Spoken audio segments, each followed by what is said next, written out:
Chachtice, Reino de Hungría, 30 de diciembre de 1610.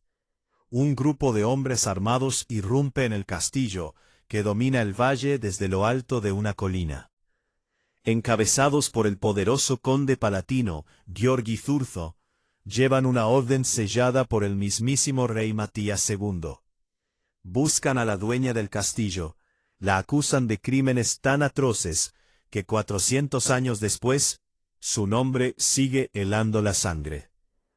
Cuando encuentran a Elizabeth Bathory, según las crónicas, descubren pruebas horribles: una joven muerta, otra moribunda, varias encerradas en mazmorras, señales de tortura por todas partes.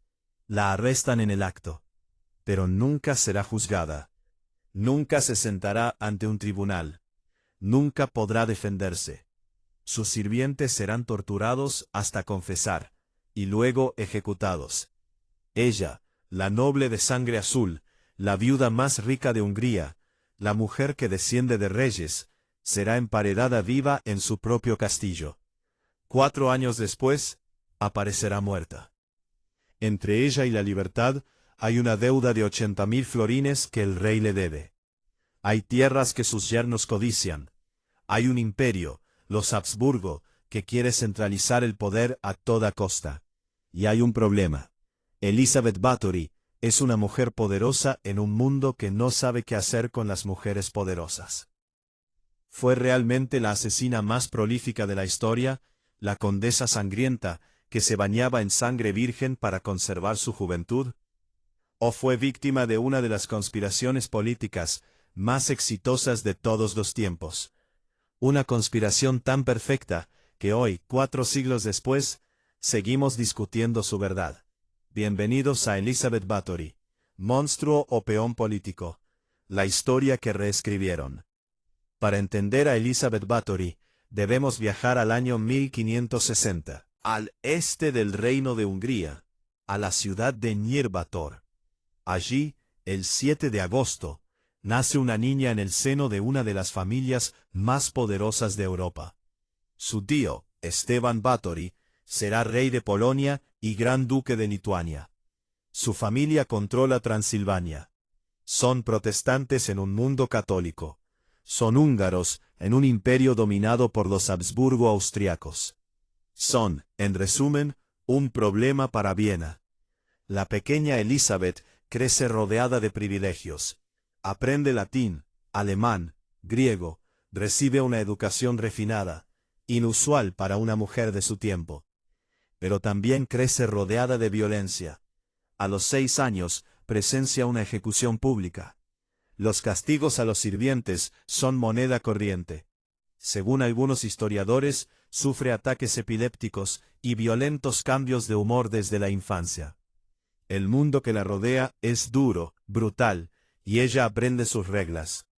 Con 13 años, la comprometen en matrimonio con Ferenc Nadasdy, hijo de otra poderosa familia. La boda, en 1575, reúne a 4.500 invitados. Elizabeth tiene 15 años, su esposo tiene 18, y juntos forman una de las parejas más poderosas del reino. Nadasdy es un héroe militar. Los húngaros lo llaman el Capitán Negro, por la oscuridad de su armadura en la guerra contra los otomanos. Pasa largas temporadas lejos del hogar, combatiendo. Elizabeth, mientras tanto, administra las propiedades. Maneja castillos, aldeas, cuentas, cosechas. No es una dama decorativa, es una administradora de un imperio privado.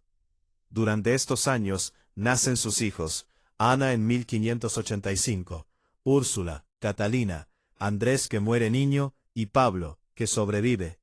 Elizabeth se ocupa de sus propiedades, defiende sus tierras de los otomanos, incluso interviene para ayudar a mujeres desamparadas, como la esposa de un prisionero de guerra. Nada en estos años sugiere al monstruo en ciernes.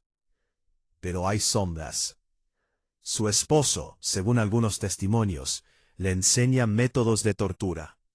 Se dice que una vez untó con miel a una criada y la dejó ser devorada por insectos, para diversión de su esposa. Su tía Clara, según las mismas fuentes, la introduce en círculos de ocultismo y orgías. La frontera entre la dureza de la época y la crueldad patológica comienza a desdibujarse. En 1604, Ferenc Nadasdy muere repentinamente, oficialmente de enfermedad. Pero su muerte deja a Elizabeth sola al frente de un imperio. Controla vastas propiedades, castillos, aldeas. Es una de las mujeres más ricas de Hungría. Y eso, en su mundo, es un problema. Los problemas comienzan pronto. Un pastor luterano, llamado István Magyari, empieza a denunciar públicamente, entre 1602 y 1604, la crueldad de la condesa. Habla de jóvenes desaparecidas, de abusos, de muertes en sus castillos. Pero nadie investiga. Las víctimas son campesinas, sirvientas, nadie importante. En la Hungría del siglo XVII, la nobleza tiene derecho a castigar a sus siervos. Duele, pero no mata. Duele, pero no es delito. Lo que cambia todo es la escalada. Según las acusaciones posteriores, Elizabeth empieza a atacar a hijas de la pequeña nobleza. Jóvenes enviadas por sus familias a un internado, dirigido por la condesa, para aprender modales y etiqueta. Cuando las víctimas dejan de ser campesinas sin nombre, y empiezan a ser hijas de familias con apellido, el reino ya no puede mirar hacia otro lado. En 1610, el rey Matías II ordena al conde palatino Gheorghe Thurzó que investigue. Thurzó, curiosamente, es amigo de la familia. Fue el tutor designado por el difunto Nadasdy para sus hijos. Y ahora recibe la orden de destruirla. Thurzó envía notarios a tomar declaraciones. Durante meses, recogen testimonios de más de 300 personas.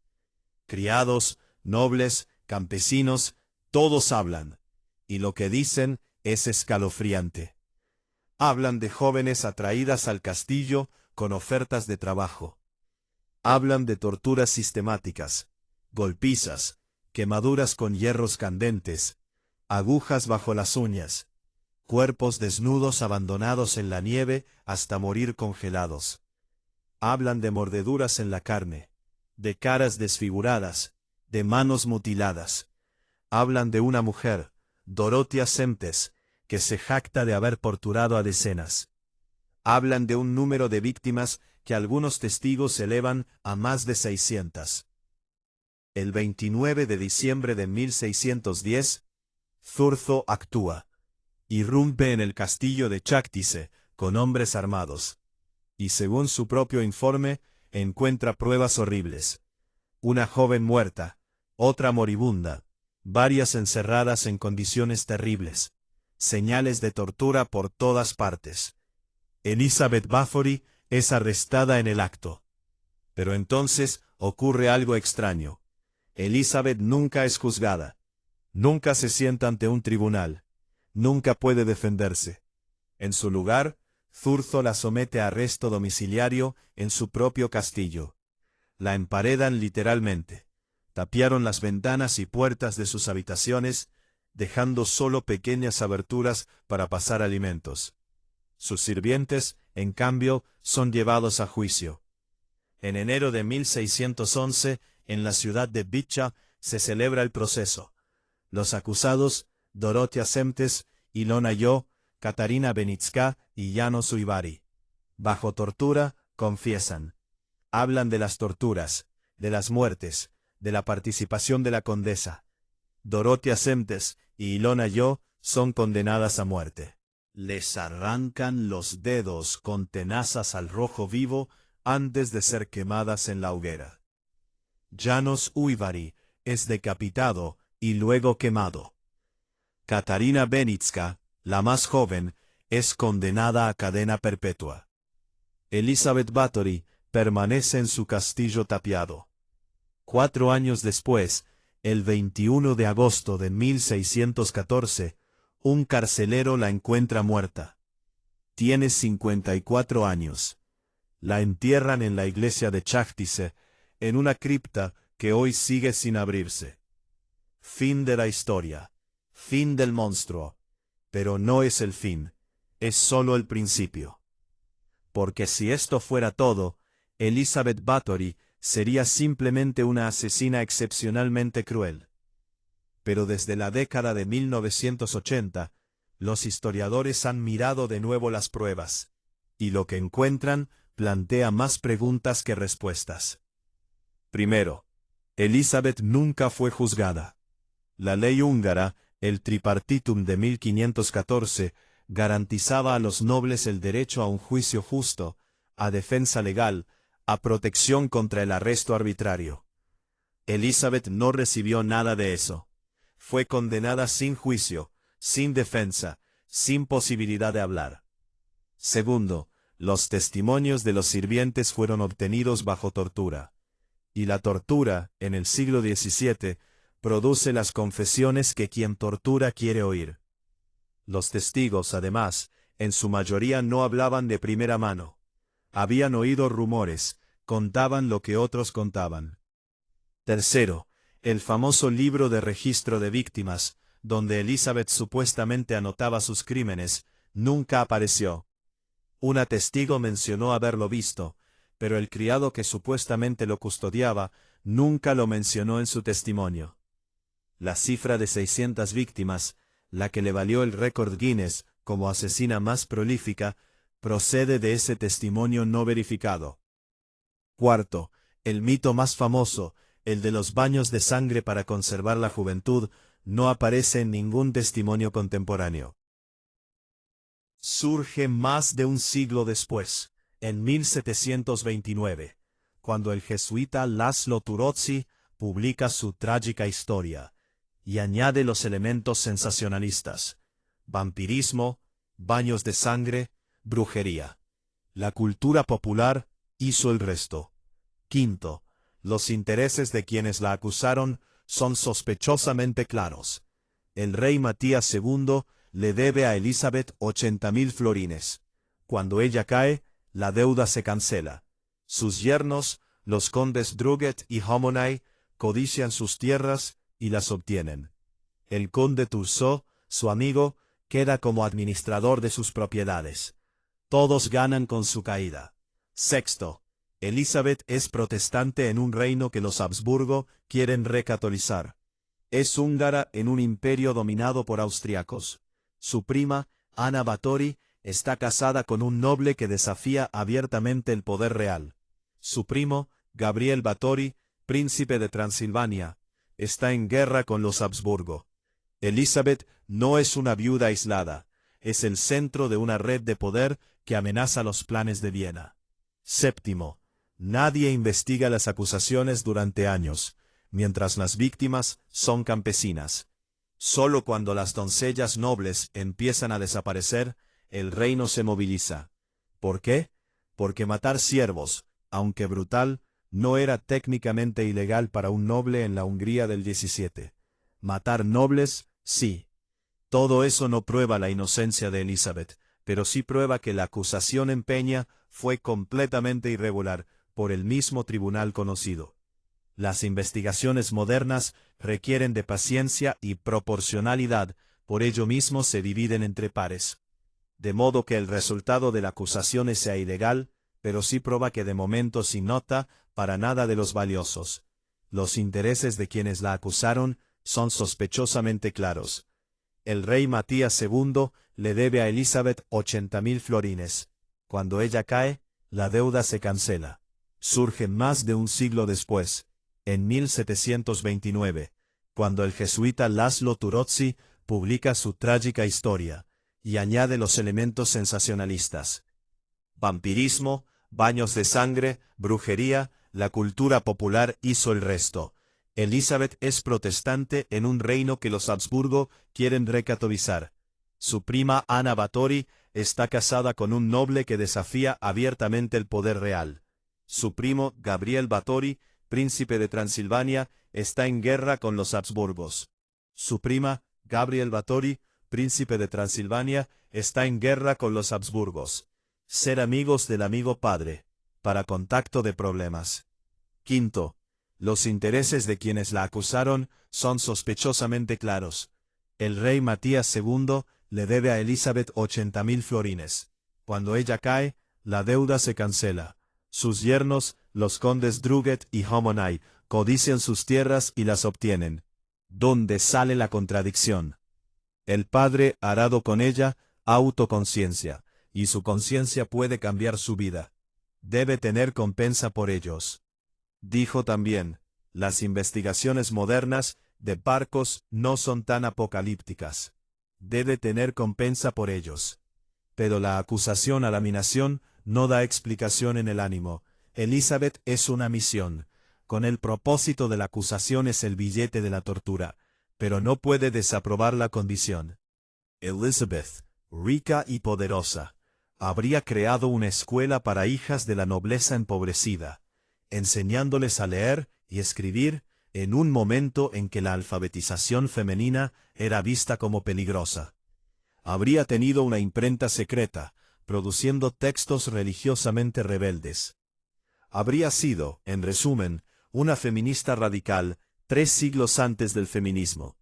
Sus enemigos, para eliminarla, inventaron las acusaciones, y las 600 estudiantes se convirtieron en 600 víctimas. La teoría es seductora, pero tiene problemas. Las confesiones de los sirvientes, aunque obtenidas bajo tortura, son consistentes en su descripción de la violencia. Los testigos que vieron cuerpos mutilados son muchos, y la propia Elizabeth, en sus cartas, muestra una personalidad que algunos describen como cruel y vengativa. En el otro extremo, están quienes sostienen que Elizabeth fue culpable, aunque probablemente no de 600 muertes. Tony Thorne, autor de Countess Dracula, sugiere que la cifra real podría rondar las 80 víctimas. Suficientes para ser una asesina brutal, insuficientes para el mito. Y en medio están quienes señalan que ambas cosas pueden ser ciertas. Que Elizabeth fuera culpable de maltrato, y quizás de algunas muertes, pero que sus enemigos inflaran las cifras y añadieran los elementos sensacionalistas para justificar su eliminación. Que fuera, en palabras de la historiadora Rachel Bledsoe, una mujer violenta en una época violenta, pero también una víctima de la misoginia y la codicia de su tiempo. ¿Qué sabemos con certeza?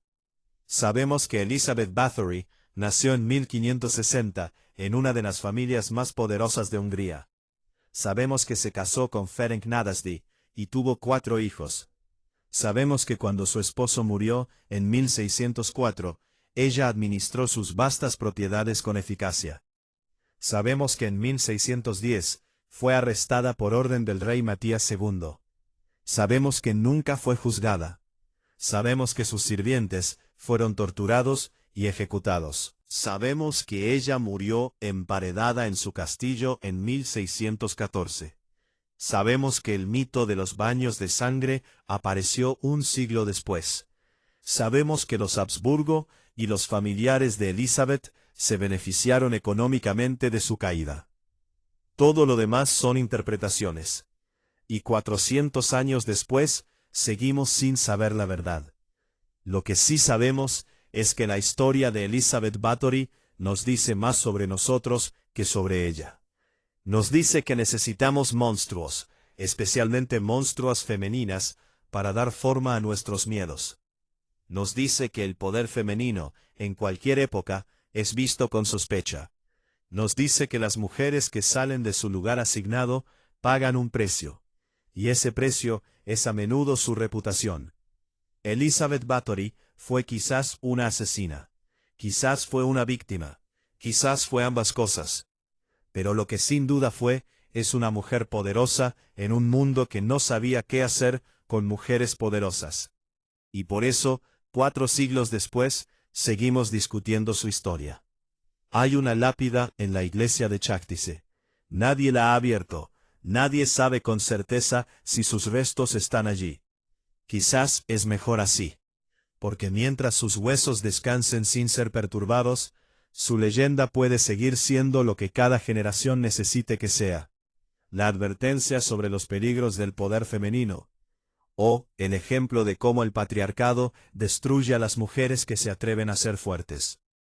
Elizabeth Bathory murió hace 400 años, pero su verdad, como la de tantas mujeres de la historia, sigue encerrada entre las paredes de un castillo del que nunca pudo escapar.